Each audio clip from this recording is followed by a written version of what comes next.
আসসালামু আলাইকুম everyone, লাবনুস cooking and ব্লগে সবাইকে স্বাগতম। আজকে আমি আপনাদের মজাদার আমের আচার নিয়ে চলে এসেছি। এই আমের আচারটি আমি খোসাসহ তৈরি করেছি। এটা খেতে যে কি দারুণ!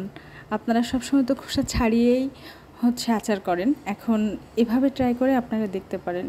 আশা করি আপনাদের অনেক বেশি ভালো লাগবে।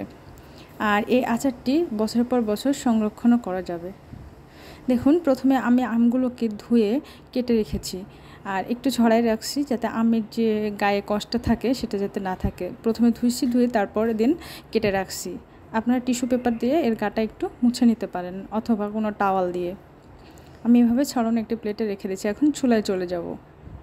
দেখুন, আমি এখানে পর্যাপ্ত সরিষার তেল দিয়েছি। আমি এখানে 3 কাপ সরিষার তেল দিয়েছি, রসুন দিয়েছি গোটা 1 কাপ মতো, আর মরিচটা আপনারা আপনাদের পরিমাণ অনুযায়ী দিবেন। আর দিয়ে দিয়েছি একটু পাঁচফোড়ন। এখন আমি একটু হালকা ভাজা হলে রসুনটা আমি আমগুলো দিয়ে দিব।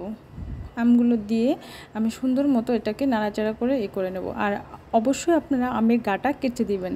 এভাবে কেচে দিলে পারে ভিতরে মশলা প্রবেশ করবে। আর টুকরোগুলো বেশি বড়ও করবেন না, আবার ছোটও করবেন না। এখন আমি এটাকে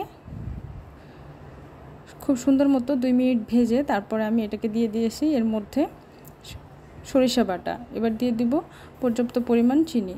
আপনারা একটু কষানো তেল দিয়ে একটু ভালো করে কষে নেবেন। এবার কালারের জন্য দিয়ে দেব হলুদ আর গুঁড়া মরিচ। এখন আমার দেখুন এটা তৈরি হয়ে যাচ্ছে প্রায়। মিডিয়াম জালে আমি এটাকে করব।